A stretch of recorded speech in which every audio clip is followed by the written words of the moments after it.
4 मित्र, एक जंगल आणि रक्ताने लिहिलेली एक शपथ. वयोवर्ष 15. समोर 300 वर्षांच्या 3 महाकाय सल्तनती. हे वेडेपण नव्हतं, हे गणिमी काव्याचं पहिलं गणित होतं. 1645 साल. सह्याद्रीवर कोणाचंच राज्य नव्हतं. दक्षिणेत आदिलशाही, उत्तरेत मुघल, मधलं रान ओसाड. शहाजी राजे पराक्रमी होते, पण दुसऱ्याची चाकरी करत होते. त्यांचे हात बांधलेले होते. पुणे जहागीर म्हणजे बक्षीस नव्हतं, शिक्षा होती. मुरार जगदेवांनी नांगर फिरवून ही भूमी शापित केली होती. इथे राहायला कोणी धजत नव्हतं. सह्याद्री म्हणजे फक्त मृत्यूचा सापळा वाटायचा. आदिलशहाला आणि मुघलांना असं वाटत होतं, त्या दगडा धोंड्यात काय आहे? तिथे सैन्य पाठवणं म्हणजे पैशाचा नाश. ती माकडांची जागा आहे. राजा असूनही राजासारखं काहीच नव्हतं. ना स्वतःचं सैन्य, ना स्वतःचा किल्ला. जिजाऊंनी गोष्टी सांगितल्या नाहीत, त्यांनी प्रश्न विचारले. ज्यांचे किल्ले त्यांचे राज्य ठार, मग आपले किल्ले कुठे आहेत? असे प्रश्न विचारल्यामुळे राजांना कळलं, ही जमीन, हे डोंगर, या भिंती नाहीत, हे शस्त्र आहे, हे कोणीच का वापरलं नाही.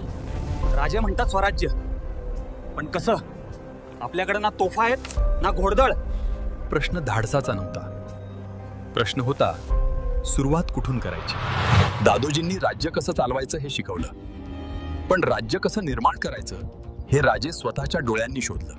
ते राजवाड्यात बसले नाहीत. त्यांनी सह्याद्रीचा प्रत्येक कडा, प्रत्येक चोरवाट पाया खालून घातली. त्यांना दिसलं आदिलशहाचे किल्ले एकमेकांशी जोडलेले नाहीत. ती एक विस्कळीत साखळी आहे. आदिलशहाला वाटलं, या ओसाड डोंगरात कोण बंड करणार? हीच त्यांची चूक ठरली. मैदानात त्यांच्याकडे हत्ती आहेत, तोफा आहेत, पण ह्या डोंगरात इथे हत्ती चालत नाहीत. इथे फक्त माणूस आणि त्याची हिंमत चालते. सैन्य नव्हतं, पण सोबती होते. बाजी पासलकर, येसाजी कंक, तानाजी मालुसरे.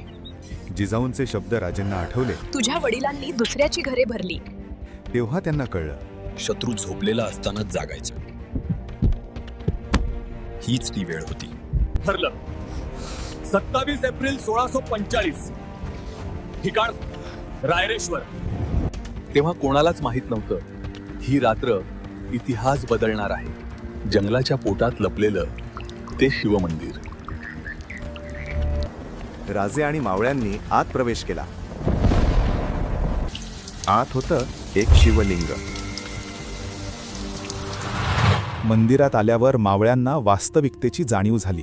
आम्ही काय करतोय हे जर विजापूरला कळलं तर आमच्या घरदाराची राखरांगोळी होईल. हत्तीच्या पायाखाली देतील आम्हाला. भीती खरी होती, पण शिवरायांचे स्वप्न त्याहीपेक्षा मोठं होतं. पण कोणासाठी जगतोय? सुलतानांसाठी की आपल्या लोकांसाठी? ही गुलामी आपली नियती नाही. त्या शब्दांनी जादू केली. भीतीचं रूपांतर निष्ठेत झालं. फक्त बोलून चालणार नव्हतं, साक्ष हवी होती. रक्ताचा अभिषेक झाला. राजे म्हणाले, हे राज्य व्हावे ही तर श्रींची इच्छा. आता माघार नाही. 5 हातांनी ती शपथ उचलली. आता भीती नाही, आता फक्त स्वराज्य किंवा मृत्यू. रात्र संपली होती. सह्याद्रीवर नवीन सूर्य उगवत होता. एका खबऱ्याने सांगितले, सरदार, काही पोरांनी जंगलात सहल केली असेल. तो बावलट म्हणाला, त्यात काय विशेष?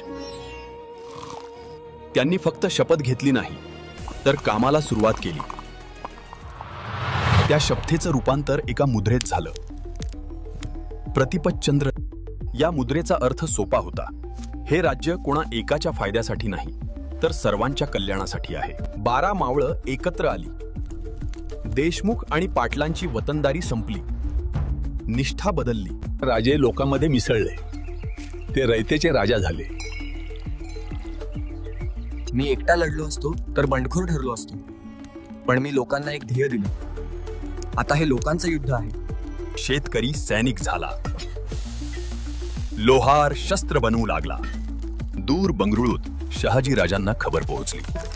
बापाची छाती अभिमानाने फुलली असेल. ही फक्त ठिणगी होती. वणवा अजून पेटायचा होता. अशाच अज्ञात कथांसाठी मराठा वॉर फाईल्सला जोडलेले राहा. राजेंनी दिवस रात्र एक करून मावळे जमा केले. पहिले लक्ष ठरले होते तोरणा. आदिलशाहीचा दुर्लक्षित गड. शिवरायांनी सर्वांची मनं जिंकली. रायरेश्वरची ती शपथ. हा भारताच्या इतिहासातील सर्वात महत्वाचा क्षण होता. गड विटांचे नसतात, गड माणसांच्या काळजाचे असतात. आम्ही माणसं जिंकली म्हणूनच गड जिंकले. म्हणूनच आज आणि पुढे अनेक वर्ष राजेंचं नाव कानात गुंजत राहील.